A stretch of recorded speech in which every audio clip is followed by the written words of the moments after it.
Փաշինյան, թեման շարունակելով, նախ դուք Ռոբերտ Քոչարյանին դատում եք վաղեմության ժամկետն անցնող մի հոդվածով։ Այնպես որ մի հատ ձեր իրավական համակարգին հասկացեք ինչպես է դա ստացվել, հետո նոր թվարկեք ապօրինի գույքերը, ընդ որում որը իրավականորեն պետք է կարողանաք ապացուցել։ Բայց հարցը դրա մասին չէ, դուք ասում եք, այո, իրավացիորեն պնդում եք, որ դուք 26 թվականի հունիսի 5-ին հրապարակում հրահանգը տվել եք իրավապահ համակարգին, կրկնեցիք նույնը ազգային ժողովի ամբիոնից, ասեցիք, որ ժողովրդի պահանջն է դա։ Հիմա, եթե դուք հրահանգ տալիս եք, ձեզ ընտրած ժողովուրդը դատում է բոլորին, իրավապահ ամբողջ համակարգին չի եք պահում, քննչականը, դատախազությունը, այդ ինչի համար են եւ անարդար չէ արդյոք ձեզ ընտրած ժողովրդի հանդեպ, որ պահում եք այդ կառույցները, խոշոր բյուջե եք տալիս, պարգևավճարներ, գուցե լուծարեք դրանց, ձեր ընտրած քաղաքացիներին տակ այդ գումարները, մեկը դատը իրենք են անում, դուք էլ գնաք նստեք հրապարակում, ձեր հայտնի մուրճը վերցեք, դատ ու դատաստան իրականացնեք, գուցե այս սխալան աշխատի, արդյոք անարդար չէ ձեզ ընտրած քաղաքացու հանդեպ այս իրավական գործընթացները, եթե իրենք են դատում, բայց արդյունքը ֆինանսապես նրանց չի հասնում։ Եվ երկրորդը դուք ասում եք, որ նաև այն հատվածը հասարակության, որը ձեզ ձայն չի տվել, նրանց այսպես բնութագրել եք ավելի վաղ 100%-ով կաշառքով ընտրած, հետո 70%-ով, հիմա անարդար է նաև նրանց հանդեպ ձեր վերաբերմունքը, նրանք ձեզ այդ պահանջը չեն ներկայացրել, այսինքն նրանք այլևս Հայաստանի Հանրապետության քաղաքացի չեն, ոչ մի պահանջ չունեն, ոչ մի բան ձեզանից ակնկալիք չունեն, նրանց պահանջները կարելի է հաշվի չառնել, սա այս մասով առաջին հարցը, եւ երկրորդ հարցը, պարոն Փաշինյան, տևական ժամանակ ձեր կին Աննա Հակոբյանը մի արշավ է սկսել ընտանեկան բռնության հետ կապված։ Հետաքրքիր զուգադիպությամբ շատերը հետին մտքեր են տեսնում նաև այստեղ, դա համընկեց այն ժամանակահատվածի հետ, երբ նորից մենք Աննա Հակոբյանին տեսանք ձեր կողքին, որ հայտարարել էր, որ հեռանում է ամառանոցից։ Մարդիկ ասում են, ինչու այս ժամանակահատվածը ընտրվեց, ինչն էր պատճառը, որ նոր Տիկին Հակոբյանը հիշեց ընտանեկան բռնության մասին, դա նոր երևույթ չի, դա քրեական օրենսգրքի համապատասխան հոդված ունի, ինչու է հիմա որոշել խստացնել եւ ընդհանրապես դուք ինչպես եք վերաբերում այս հարցի Տիկին Հակոբյանի կողմից այսպեսի մեծ լայն արձարծմանը։ Նախ ես հունիսի 5-ին հրահանգ չեմ տվել, ես հունիսի 5-ին ձևավորել եմ եզրափակիչ հայաստանյան այցի արդյունքներով քարոզարշավի առաջիկա պետության անելիքների օրակարգի մի հատված։ Ինչու՞։ Մի պարզ պատճառով, որտեվ ես ուր գնում եմ, էլի ուզում եմ ձեզ, այսինքն դուք մի մասում ներկա եք եղել, ինձ համար ամենամեծ դժվարությունը եղել է այն, որ մարդիկ ինձ առաջ հարց են դնում, ասում են կոռուպցիոներները, թալանածները երկիրը ինչի պատասխանատվություն չեն կրում։ Եվ ես մարդկանց մինչ բացատրում եմ, ասում եմ, գիտեք, դատական, իրավական համակարգը, չգիտեմ ես, չգիտեմ են, օրենսգրքի ինչ հոդվածի երկրորդ պարբերության 6-րդ բողում սենց բան ա գրած, մարդիկ ասում են, ձեռ ես առնում ես ոնց որ։ Եվ այդ հարցը այնքան է սրվել քարոզարշավի ընթացքում, որ ես ստիպված եմ եղել եզրափակիչ մեր հանրահավաքը 35-40 հազար մարդու ներկայությամբ դա ձևակերպել որպես օրակարգ եւ մարդկանց էլ ասել են, էսա գնացեք, սրա օգտին քվեարկեք։ Իրավապահ համակարգը, էլ եմ ասում, անկախ է ումից, իրավապահ համակարգը կարա անկախ լինի կառավարությունից եւ անկախ է ազգային ժողովից, բայց պետությունից ու ժողովրդից չի կարա անկախ լինի։ Եվ պետքա պետության եւ ժողովրդի շահերին ծառայի։ Եվ պետքա ծառայի։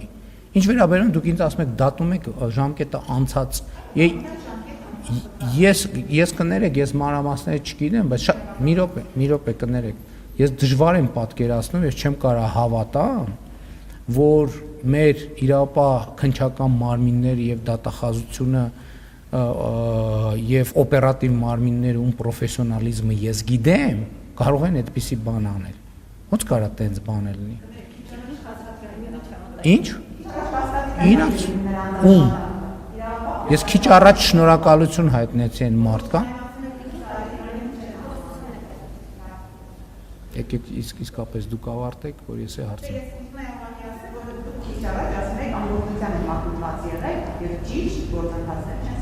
Այո, ես խոսում եմ օրինակ նախկին գլխավոր դատախազի մասին։ Ես խոսում եմ ԱԱՑ-ի նախկին ղեկավար կազմի մասին, որ այսօր դուրս են եկել հայտարարություններ են անում։ Եվ ես իմանալով մեր այսօրվա եւ որպես ոչ որպես վարչապետ, որպես քաղաքացի, մեկը այն քաղաքացիներից, որ կանգնած է եղել հանրապետության հրապարակում, ես էլի շնորհակալություն հայտնեցի մեր դատաիրավական համակարգի բոլոր այն ներկայացուցիչներին, ովքեր ի վերջո այս բացահայտումները արել են։ Ես չեմ կարող հավատամ, ես բացառում եմ ուղղակի, ես չգիտեմ, դա իմ գործը չի բան անել, իրավական անալիզի ենթարկել, բայց ես չեմ կարող դրան հավատամ, դա բացառված է, որ չգիտեմ, անիրավաչափ հիմքերով իրանք որևէ բան անեն։ Դա պարզապես բացառված է։ Եվ բայց էլի ուզում եմ ասեմ, ի վերջո այդ թվում դուք, ի վերջո վերաբերմունք ձևավորեք, այսինքն ձեզ համար նորմալ է, որ մարդ կարա գա երկրի ղեկավարի պաշտոնում 10 տարի աշխատի եւ դառնա միլիոնատեր դոլարային, ձեզ համար դա նորմալ է, ասեք, որ նորմալ է ձեզ համար, ասեք, որ նորմալ է, գրեք, բարձրաձայնեք, մի բան արեք,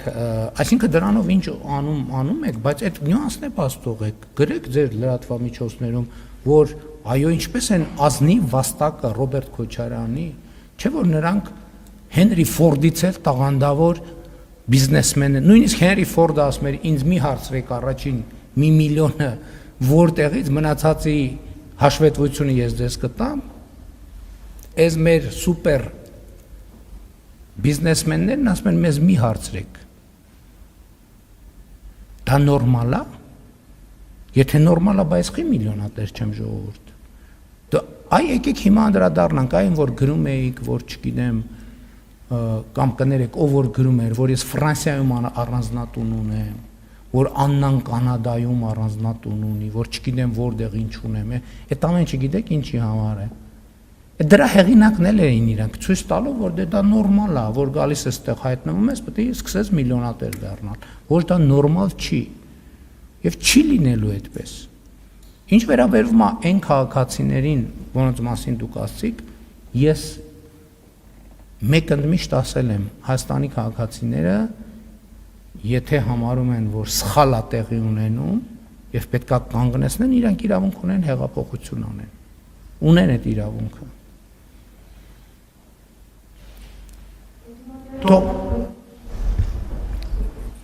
Թող հանուն Ռոբերտ Քոչարյանի ունեցվածքի, Գագիկ Ծառուկյանի եւ մյուսների Կալուգացի օլիգարխի եւ Սերժ Սարգսյանի վաստակած ազնիվ վաստակի համար Հայաստանի Հանրապետության քաղաքացիները, եթե համարում են, որ պետք է պաշտպանեն նրանց ազնիվ վաստակը, թող դուրս գան փողոցներ եւ պաշտպանեն ամենայն հարգանքով եւ լրջությամբ եմ ասում, մեզ էլ հեղափոխությամբ հեռացնեն իշխանությունից, բերեն իրանց սիրելի եւ ազնվագույն Ռոբերտ Քոչարյանին, Սերժ Սարգսյանին, Սամվել Կարապետյանին, Գագիկ Ծառուկյանին, բերեն տեղավորեն